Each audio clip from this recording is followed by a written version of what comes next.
Hello and welcome back. This is our final lecture in the insolvency chapter, and in this lecture we are looking at individuals. Okay, we've finished with companies now. And the first thing we want to look at is something called an IVA.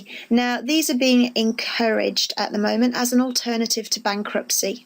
And in some ways they're much more preferable for both the creditor and for the individual. First of all, what is an IVA? Well, it's very like a CVA that we looked at for a company. It's an agreement which the individual meets with his various creditors. So, first of all, how does he do it? Well, a bit like the company, he appoints a nominee. This must be a licensed insolvency practitioner, so it's probably expensive. And he consults with him. The nominee can apply to court for an interim order, so a moratorium again, to give them time to come up with their proposal. And the nominee then will consult with the creditors. He'll arrange a meeting, and in notice of that meeting, he will give them details of his proposals. He'll let them know who the creditors are and give them a full statement of affairs, i.e. exactly how bad is this situation. There'll be a creditors meeting and the creditors will vote. If they approve the IVA, then that will be adopted and it will bind all the creditors. The nominee becomes the supervisor for the IVA, so he makes sure that it is enforced. And he'll be the one that at the end, once everything's been dealt with, will make sure that the debtor is discharged and able to go away and get on with his life.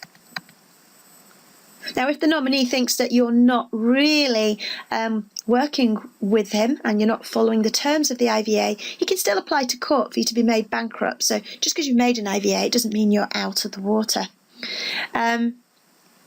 Similarly, any creditor who feels that an IVA is unfairly prejudicial to him can ask the court to make an order dealing with that on the grounds that there's been unfair prejudice. Now, why would you go for an IVA over bankruptcy? Well, it's cheaper because it's really a bit more of a straightforward procedure and more flexible. So you should be able to come up with an arrangement that is kind of win-win all the way round. So there's more money there for the creditors and it's less of a strain for the individual. Also, it's much less restrictive because for the individual, once he becomes an undischarged bankrupt, there's quite a lot of limitations on him and they won't apply when he has an IVA. Similarly, an IVA doesn't carry with it the publicity requirements that go with an order for bankruptcy. There are some disadvantages. It's a longer period, usually 5 years, whereas bankruptcy could be over with in 1 year in some cases. Also, from the creditor's point of view, with a bankruptcy, then the trustee in bankruptcy is forced to investigate the affairs of the creditor. The affairs of the individual. If you have an IVA, there is no investigation, there's no check, no control. You really are relying on the powers of the nominee. In the case of bankruptcy then, bankruptcy is much more onerous and as such it should be a last resort. Now, once you file for bankruptcy, you are what we call an undischarged bankrupt. And that means that there are a lot of things you can't do. You can't, for instance, have a bank account. You can't be a director of a company. You are forced to cooperate with the trustee in bankruptcy, in effect the official receiver. They will own you for that period of undischarged bankruptcy. Because during that period, all of your assets will vest in the trustee in bankruptcy. And he will then dole out a certain amount to you for your living expenses and use the rest to discharge your debts. Interesting point that you can still practice as a chartered accountant during your bankruptcy period, but only if you tell everybody, and that might not be a great marketing technique. Now, I said your assets vest in the trustee in bankruptcy. Well, that's pretty much everything you own, certainly any earnings you make, but you are allowed to keep the tools of your trade. Obviously, they want you to carry on earning money so you can pay down more of your debts. They'll let you keep your clothes and household provisions. There's a bit of a reasonableness test there, what do you actually need to run your house? Anything that's superfluous will be taken away and sold and used to pay your debts. So what is the procedure? Well, it depends who is making the petition for bankruptcy.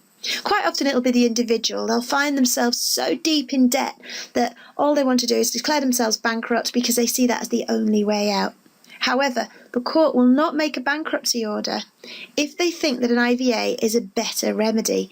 And they've issued guidance that basically says that if your unsecured debts are less than 40,000, your estate's 4,000, they think that's a sufficient ratio that you might be able to agree an IVA instead. However, if you have had a previous bankruptcy order or entered into an IVA with your creditors in the last 5 years, that's pretty unlikely. A nominee can apply to the court to say that, or a creditor to say that an IVA hasn't been complied with, or an unsecured creditor, and this is a bit like a company, look, you must be owed at least £750, have served a statutory demand and waited 21 days. The only exception there is if you feel that by waiting 21 days they may well have sold the only assets that could have been used to repay your debt, or maybe run away and spent all the money. Once you've served the petition, you wait 14 days minimum, and then there'll be a court hearing. And if the court is satisfied that the debtor is unable to pay his debts, then they'll make a bankruptcy order. That's pretty much routine in most cases. What is the consequence? Well, as I've said, you become an undischarged bankrupt with all that that entails. The bankruptcy is publicised, it's advertised, there is a stigma attached to bankruptcy, which is why it's often recommended that people should go for an IVA route. The assets that you own vest in the insolvency practitioner, subject to those points that we've already made, and also subject to any charges. The official receiver will investigate, we've already mentioned that. They're really looking for the causes of bankruptcy and to make sure there's no evidence of wrongdoing. Also, a bit like with administration, it's a bit of a moratorium. Any transfer of property after that petition has been filed with the court will be void, so the trustee could get those assets back, and nobody can bring action against you, which is the attractive thing, I think, to many individuals once they're into deep debt. Once he's called in all the assets, the trustee in bankruptcy or the official receiver will try and check how much money there is and settle the list of creditors. They'll try and work out how many people money is owed to. And a bit like when we looked at the company, they will work down this list of creditors and pay them in the appropriate order. And just the same as with a company, if they can't pay everybody in a particular category, they will come up with a dividend so that everybody gets the same proportion of their debt paid within that category. So what's the order? Slightly different to the corporate order, but not much. Trustees' costs and expenses. You'd expect that, wouldn't you? We have a new category here called pre-preferential debts. This is really funeral expenses. You can pay those first too. Then we have preferential debts. That's pretty much the same as for a company.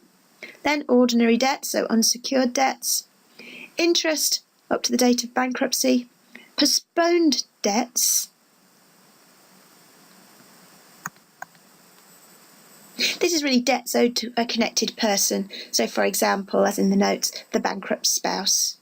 And if there's anything left over at the end of all that, then it will be paid to the bankrupt. To be honest, it's very unlikely, because if that did happen, then we probably wouldn't have been going through this procedure in the first place. I haven't mentioned fixed charges there, and that's because if you have a charge, they have security for the asset, they will just take the asset and sell the asset. So for instance, the house belonging to the individual. Now, discharge of bankruptcy, you won't be an undischarged bankrupt forever, and the usual time is 1 year from the date of the order. So after that year, if you've behaved and you've cooperated with the trustee in bankruptcy, you'll be released from the bankruptcy order.